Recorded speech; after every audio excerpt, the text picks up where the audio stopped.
እግዚአብሔር ለጆሮአችን ሳይሆን ሁሉ ጊዜ ለልባችን ነው የሚናገረው። ሰምተን የምናስተውል ከሆነ በሕይወታችን ላይ ይጠቅመናል። የማናስተውል ከሆነ ግን መስማት ብቻ ስለሚሆን ምንም አይጠቅመንም። የሰሙት ቃል ከሰሚዎቹ ጋር በእምነት ስላልተዋሃደ አልጠቀማቸው። የእግዚአብሔርን ቃል ሰምተን በእምነት ከኛ ጋር የምናዋህድ ከሆነ ብቻ ነው የሚጠቅመን። መስማት ብቻ ምንም ጥቅም የለውም። የእግዚአብሔርን ቃል ሰምታችሁ የምታደርጉ እንጂ ራሳችሁን እያሳታችሁ የምትሰሙት ብቻ አትሆኑ ይላል። ስለዚህ የእግዚአብሔር ቃል ሰምቼ በእምነት ውስጤ እንዲገባ ሳደርግና ሳዋህድ ይጠቅመኛል።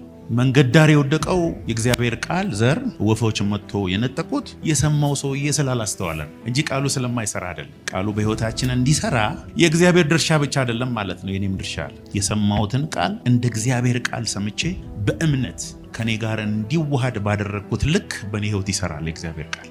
ዛሬ ማምነው የዕድሜ ዘመንህን ኮርስ መንገድህንና አቅጣጫህን የሚቀይር አንድ ቃል ይመጣልሃል። አሜን አሜን አሜን። አይገርምም? አካሄድህን፣ አስተሳሰብህን፣ አገልግሎትን፣ ትዳርህን፣ ፋይናንስህን የሚቀይር ብዙ ቃል አይደለም፣ አንድ ቃል አለ። አንዳንድ ቀን ለየት ያለ ቀን አለ። እንዲህ ስትሄድ የነበረውን ሰው ወደዚህ የሚቀይር ቃል አለ። ዛሬ እግዚአብሔር ተናግሮኝ መጥቻለሁ። የአንድ ሰው የመታሰብ ቀን ነው። ሁለተኛ ሳሙኤል 9:1-13 ያለው ሐሳብ ላይ ነው ዛሬ የምንነጋገረው። የተረሳ የተጣለ ግን ቃል ኪዳን ያለው እግዚአብሔር የተናገረው እግዚአብሔርን እየጠበቀ ያለ አንድ ሰው እግዚአብሔር ካለበት ቦታ መንጭቆ ዛሬ ያወጣዋል። እግዚአብሔር ምስክሬ ነው። ድምጽ ሰምቼ መጥቻለሁ። ዛሬ ለመጀመሪያ ጊዜ ከብዙ ዓመት በኋላ የሚታወስ የሚታሰብ ሰው አለ። ዳዊትም ስለ ዮናታን ቸርነት አደርግለት ዘንድ ከሳኦል ቤት አንድ ሰው ቀርቷልን አለ። ከሳኦልም ቤት ሲባ የሚባል አንድ ባሪያ ነበረ። ከሳኦል ቤት ወደ ዳዊትም ጠሩት። ንጉሱም አንተ ሲባ ነህ አለው። እርሱም እኔ ባሪያ ነኝ አለው። ንጉሱም የእግዚአብሔርን ቸርነት አደርግለት ዘንድ ከሳኦል ቤት አንድ ሰው አልቀረምን አለ። ሲባም ንጉሱን እግሩ ሽባ የሆነ አንድ ዮናታን ልጅ አለ አለ። ንጉሱም ወዴት ነው አለው። ሲባም ንጉሱን እነሆ እርሱ በሎዶባር፣ እስቲ ሎዶባር በለው፣ በሎዶባር በማኤል ልጅ በማኪር ቤት አለ አለው። ንጉሱም ዳዊትን ልኮ ከሎዶባር ንጉስ ዳዊትም ልኮ ከሎዶባር ከአሚኤል ልጅ ከማኪር ቤት አስመጣው። የሳኦልም ልጅ ዮናታን ልጅ ሜምፊቦስቴ ወደ ዳዊት መጣ፣ በግንባሩም ወድቆ እጅ ነሳ። ዳዊትም ሜምፊቦስቴ ሆይ አለው። እርሱም እነሆኝ ባሪያህ አለ። ዳዊትም ስለ አባትህ ስለ ዮናታን ቸርነት ፈጽሜ ያደርግልሃለሁ፣ አትፍራ። የአባትህንም የሳኦልን ምድር ሁሉ እመልስልሃለሁ፣ አንተም ሁል ጊዜ ከገበታዬ እንጀራ ትበላለህ አለው። አሜን በሉ እባክህ። አሜን አሜን አሜን አሜን። ዛሬ የሆነን ሰው ይታሰባል፣ ይታወሳል፣ መዝገቡ ይገላበጣል። እግዚአብሔር እንዲህ አይነት አምላክ ነው። የቃል ኪዳን አምላክ ነው። እግዚአብሔር አምላክ የኮቨናንት አምላክ ነው። ታውቃላችሁ ታሪኩን። ዳዊትና ዮናታን ምን አይነት ፍቅር እንደነበራቸው፣ ዳዊት ዮናታን ምን አይነት የዋህ ምን አይነት ደግ ሰው እንደነበረ ታውቃላችሁ። ዮናታን ፈሪ ሰው አይደለም። በነገራችን ላይ ለብቻው ተራራ ላይ ሄዶ ፍልስጤማውያንን ሄዶ አሸንፎ የሚመጣ የጀግና ጀግና ነው። አንድም ቀን ፈርቶ አያውቅም። ግን የእግዚአብሔርን አሰራር የእግዚአብሔርን መንግስት አካሄድ የሚያውቅና የተረዳ ሰው። ስለዚህ እግዚአብሔር ከዳዊት ጋር እንዳለ ሲያውቅ ቀጥሎ ንጉስ መሆን ያለበት ዳዊት መሆኑን ሲያውቅ፣ እሱ መሆን ሲገባው ዳዊት መሆኑን ሲያውቅ ለዳዊት አሳልፎ ለመስጠት ችግር ያልነበረበት ሰው። በቃ አንተ አንደኛ ትሆናለህ፣ እኔ ሁለተኛ እሆናለሁ። አንተ ንጉስ ትሆናለህ፣ እኔ ምክትል እሆናለሁ። እግዚአብሔር ካንተ ጋር እንዳለ አውቃለሁ። አባቱ ሊገለው ሲፈልግ ሁሉ አባቴ ሊገልህ ነውና ጥፋ ይለዋል። አባቱ የሚገለው ሳኦል የሚገለው ዳዊትን ዮናታን ንጉስ እንዲሆን። ዮናታን ግን ኖ እኔ የምፈልገው ንጉስ እኔን ሳይሆን አንተን ነው። ምን አይነት ሰው! ከዛ በጦርነት በአንድ ቀን ሳኦልና ዮናታን በጦርነት ላይ ሞቱ። ይህንን ወሬ አምጥተው ሲናገሩ ሜምፊቦስቴን 5 ዓመቱ ነበር እድሜው።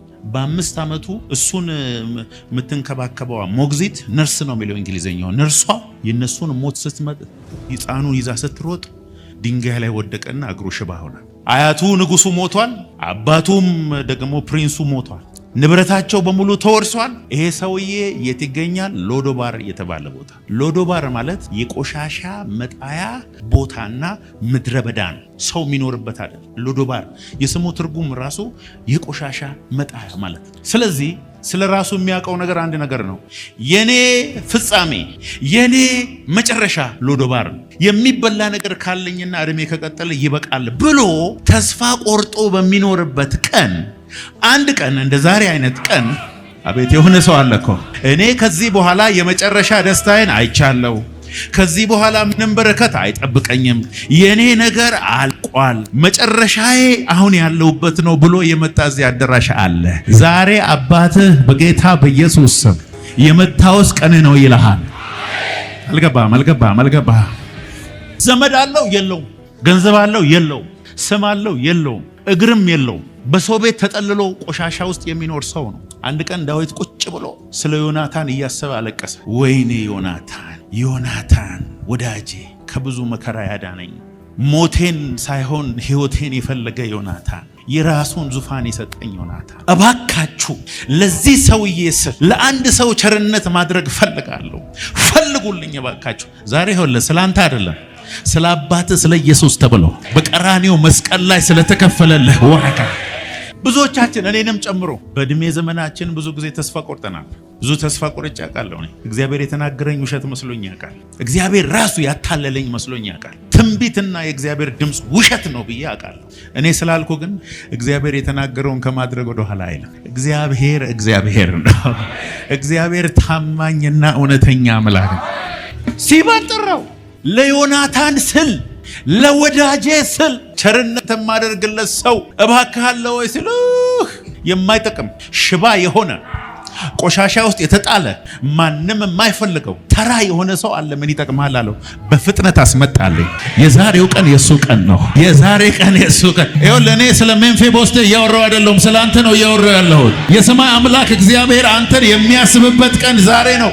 ካመንክ በጌታ በኢየሱስም ጮህና ውሰድ። አይረሳም እግዚአብሔር። እስቲ አይረሳም በለው ባካችሁ። አይረሳም። አይገርምም? እግዚአብሔር አይረሳም። ቶሎ አስመጡልኛል። ሰውየው መጣና ዳዊት ፊት በሆዱ ለጥ አለ ይላል። ስለ ራሱ የሚያውቀውን ተናገረ። ስለ አባትህ ስለ ዮናታን ስል ቸርነት አደርግልሃለሁ ሲለው እንደ ሞተ ውሻ የሆንኩትን እኔ እንዴት አሰብከኝ? ሜምፊቦስቴ ስለ ራሱ የሚያውቀውን ልንገራችሁ። እንደ ውሻ እንኳን አይደለም፣ እንደ ሞተ ውሻ። እኔ እኮ ማንም ዞር ብሎ የሚያየኝ ሰው አይደለሁም። እኔ እኮ እንደ ሞተ ውሻ ሰው አፍንጫውን ይዞ የሚሄድብኝ ሰው ነኝ። ተራ ሰው ነኝ። ስሜን የሚጠራ ሰው የለም። ዝም በላለሁ። ስለ አባት ለዮናታን ስል ቸርነት ፈጽሜ ያደርግልሃለሁና አትፍራ። የአባትን የሳውልን ምድር ሁሉ መልስልሃለሁ። አንተም ሁል ጊዜ ከገበታዬ እንጀራ ትበላለህ። የሆነ ሰው አለ ዛሬ ስለ ራሱ ያለው ኢሜጅ በጠቅላላ እግዚአብሔር ቀይሮ በከፍተኛ ፍጥነት ነው ውሻ ሲሞት የሚጣለው። ሜምፊቦስቴ ስለ ራሱ የሚያውቀው አንድ ነገር እንደ ሞተ ውሻ ሰው ሁሉ የሚጸየፈው ቆሻሻ ውስጥ የተጠላ ገንዳ ውስጥ የሚኖር ሰው ነው። የተጠራው ከየት መሰላችሁ? ከቤተ መንግስት። አንድ ቀን እንደ ልማዱ እስቲ የሆነ ፍርፋሪ ይሰጡኛል ወይ ምናምን ብሎ አንድ ቀን በጠዋት ሲነሳ ሜምፊቦስቴ አቤት። መቼስ ያን ቀን ከቂጣይ በላይ የሚጠብቀው ነገር የለም። ንጉሥ ዳዊት ይፈልጋል። እኔን? አዎ። ያቀኛል? ኧረ ያውቃል።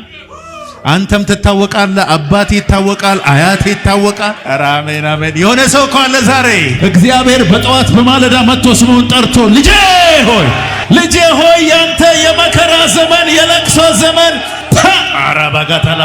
እግዚአብሔር ምስክሬ ነው። ጌታ ዛሬ ቃል ሰጥቶኝ መጥቻለሁ። የመታወስ ቀን፣ በሰማይ አምላክ በእግዚአብሔር የመታሰብ ቀን በናዝሬቱ በኢየሱስ ስም ዛሬ ነው።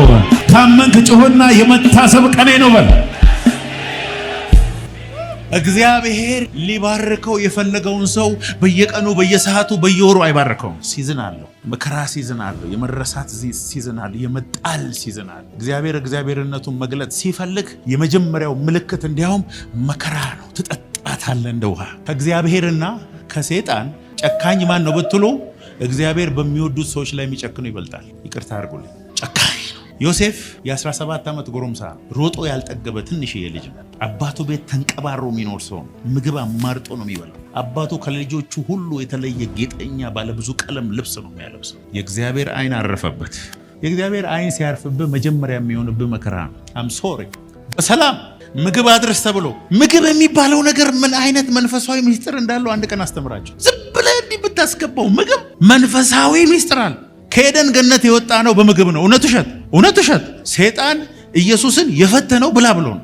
ያዕቆብ የበኩርናውን የገዛው በምግብ ነው። ሳውልም የሸጠው በምግብ ነው። ኢየሱስ የኤማውስ መንገደኞችን አይናቸውን የከፈተው ምግብ አብልቶ ነው። ከሰማይ መና እየወረደ ነው እግዚአብሔር ያበላቸው። በጣም ብዙ ሚስጥር አለ። ምግብ ይዞ ሲሄድ ዮሴፍ ሀገር ሰላም ነው ብሎ ያዘው ይሄ ነው ህልም ያየው አሉና አንቀርገው ገደል ውስጥ ሲገባ የእግዚአብሔር ፕሮሰስ ጀመረ ማለት ነው። አንዳንዶቻችሁ ሰሞኑን ከሆነ መከራ የጀመራችሁ ትንሽ ይቀራችኋል። በጣም ረጅም ጊዜ ከመከራ ጋር የቆያችሁ ዛሬ ለእናንተ የመሰራችን ነገር እግዚአብሔር በቃ የግራጁዌሽን ቀን ነው። አሜን አሜን አሜን። ያንገበግብሃል፣ እግዚአብሔር ያቃጥልሃል፣ ተስፋ ያስቆርጥሃል፣ ያራግፍሃል፣ ብቻህን ይፈጭሃል። ጉድጓድ ውስጥ ገባ። እንደ ከብት ጥርሱ ታይቶ ተሸጠ ወደ ግብፅ። ቋንቋ ያቅ፣ ሀገር ያቅ፣ ሰው ያቅ። በአባቱ ቤት ተንደላቆ ሲኖር የነበረ ልጅ ለባርነት ተሸጠ እና የሚሰራው ስራ ሁሉ የሚከናወንለት የእግዚአብሔር መንፈስ አብሮት ያለ ብላቴና ስለሆነ ሴትዮዋ አብራ መተኛ ስትፈልግ ብሎ ሸጠ። ሲሮጥ ልብሱን ያዘችው። የዋና የዛ ሀገር የምናምን ሚኒስቴር የሆነው ሰውዬ ሚስት ደፈረ ተብሎ እስር ቤት ገባ። እንዲሁ ቢገባሻል ነበር ወይ ተደባድቦ ቢገባሻል ነበር። አንተ ደፋር እረኛ ምንድነው እስረኛ በጠቅላላ አንተ ይሄ ነው የጲጢፋራ ሚስት ምን አይነት ደፋር እየተባለ ነበር እስር ቤት ይኖር። የእግዚአብሔር መንፈስ አብሮ ስለነበረ ግን እዛ እስር ቤት ራሱ የእስር ቤቱ አለቃ ነበር። አንድ ቀን እንደ ዛሬው አይነት ቀን እንደ ማንኛውም ቀን መስሎት ከእንቅልፉ ተነስቶ ፊቱን ታጥቦ ወደ ቁርስ ሊሄድ ሲል አቶ ዮሴፍ፣ አረ ብዙ ዮሴፍ አለ እዚህ። ዮሴፍ፣ ያዕቆብ፣ ይስሐቅ፣ አብርሃም። አቤት አለ። ከዛሬ ጀምሮ ቤተ መንግስት ትፈልጋለህ። ስለ አባትህ ስለ ያዕቆብ ስለ የገባሁትን ነገር አደርግልሃለሁ እና ወደ ፈርዖን ስትገባ አሉት በእስረኛ ልብስ መግባት አይቻልም፣ የንጉሥ ፕሮቶኮል ልበስ አሉት። ወደ ፈርዖን ሲገባ ጸጉር ይላጫል፣ ጸጉርን ተላጭ፣ ሽቶህን ነስነስ አድርግ። እዛ ጋር የምታያቸው ሰረገላዎች በጠቅላላ አንተን ይጠብቁሃል። እኔ እኮ ከተወለድኩ በሰረገላ ሄጄ አላውቅም። ከዛሬ ጀምሮ ግን ያለ ሰረገላ አትሄድም። ለመጨረሻ ጊዜ ነው በእግር ትናንትና ሄድከው። ከዛሬ ጀምሮ ግን በሰረገላ ትሄዳለህ። እባክህ ስላንተ እየተናገርኩ ነው ያለው። የመከራ ዘመነ ካንተ ላይ እንዳሮጌ ልብስ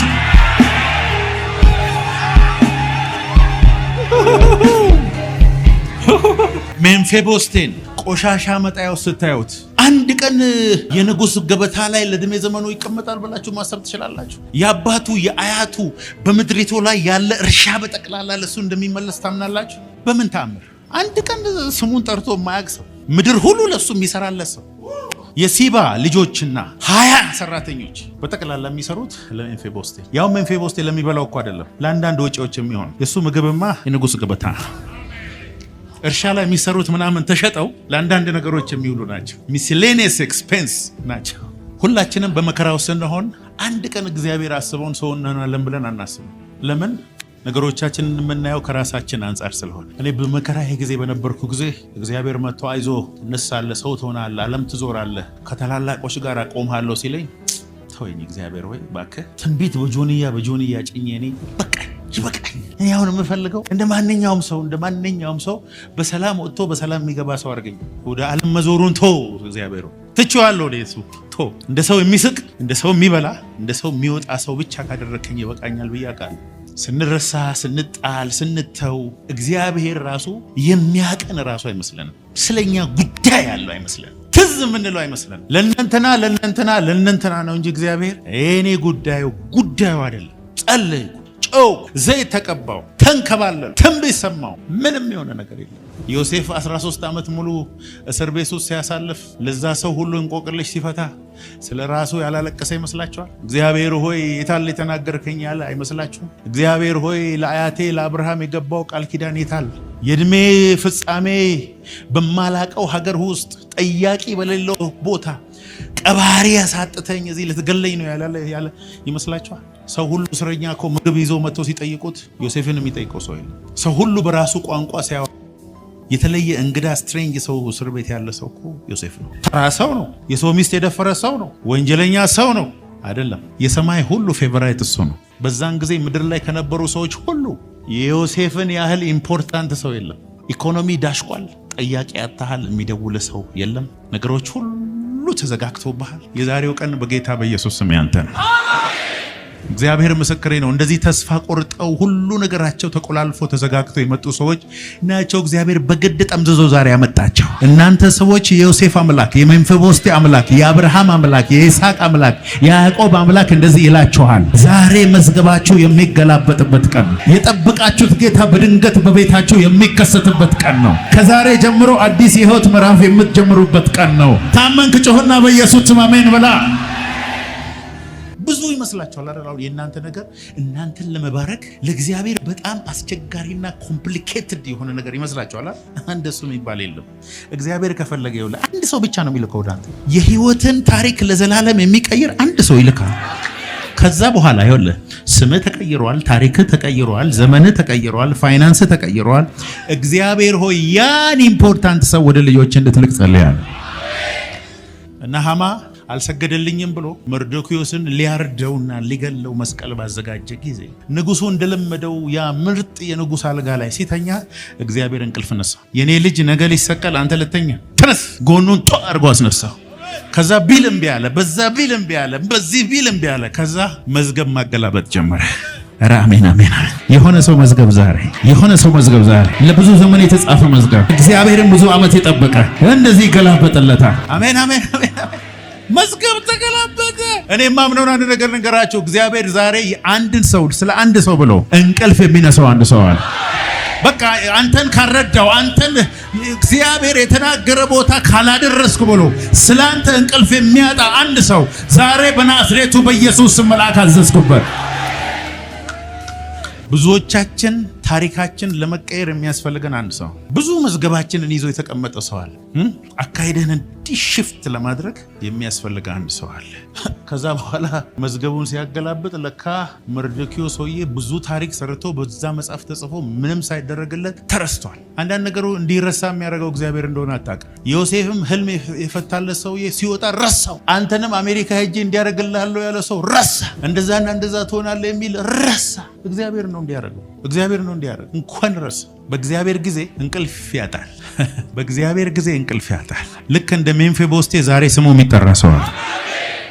እንትኑ የእግዚአብሔር አሰራር አይገጥምም። እንዴት ሰው ከእስር ቤት ወደ ጠቅላይ ሚኒስቴርነት ይሄዳል? አይገጥምም። እንዴት ከሎዶባር አንተ የንጉስ ገበታ ላይ ተቀምጣል? መሀል ላይ የሆነ ነገር ያስፈልግ ነበር። እግዚአብሔር ሲባረከ እንደሱ የለም፣ ስቴፕ የለም።